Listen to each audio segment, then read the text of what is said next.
sorry. I'm laughing, even falling on my face laughing, because that's what we see in chapter 17. There's some laughter. We see some name changes and we see some laughter. And you're literally going to see Abraham on his face in laughter. So why are they laughing? Well, for starters, the chapter begins, and we saw this last week, when Abram's name was changed to Abraham. Abram became Abraham. Abram, the name means exalted father. Abraham, so God says, no, now your name's Abraham. That name means father of a multitude. Now remember, Abraham and his wife haven't been able to have children. So if anyone's laughing, can you imagine people in the community when Abram says, oh guys, I've got a new name.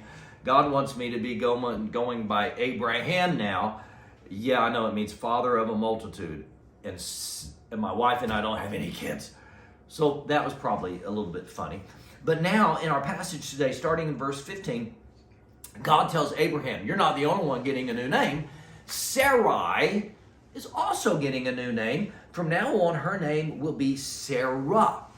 Sarah. Now the name Sarah means princess, which I like. Actually, in 1 Peter chapter 3, when talking about marriage, Sarah is given as an example for us. So, men, if you're listening, you ought to treat your wife like a princess. Do you treat her like a princess? Does she feel like a princess? But why is Sarah to be Sarai to now be called Sarah? Oh, here it comes in verse 16. Because God says, I will bless her and surely give you a son by her. I will bless her so that she will be the mother of nations, and kings of people will come from her. Well, it's good that she's named princess if she's going to be the mother of kings. But when God tells Abraham that she's going to have a son, verse 17 says, Abraham fell face down and laughed. That's why I began the Devo that way.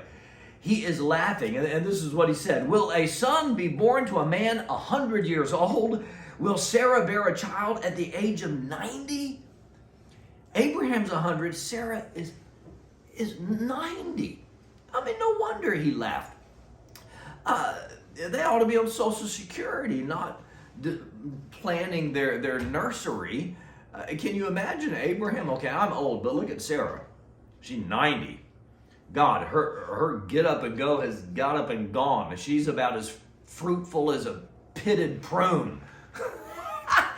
She's going to have a child. Are you kidding me?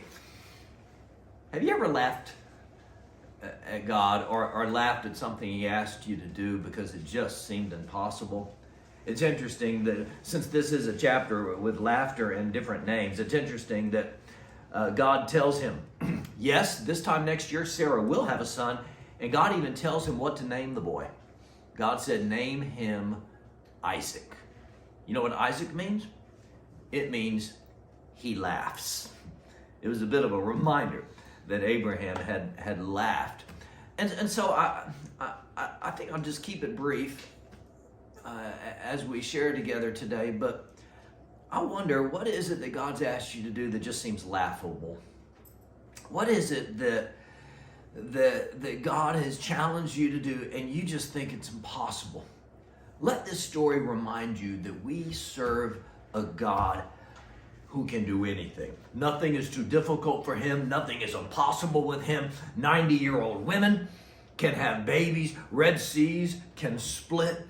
Revival is not impossible. Raising godly children in this ungodly world we live in is not impossible. Healing for your disease, it's not impossible.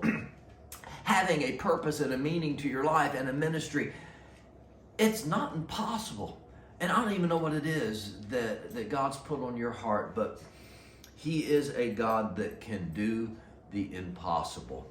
And so live your life like you really believe it. Let's attempt things that are so big that only God could do them, because he can do anything. Have a great day, Willowbrook. We'll see you again tomorrow, and we'll hit chapter 18.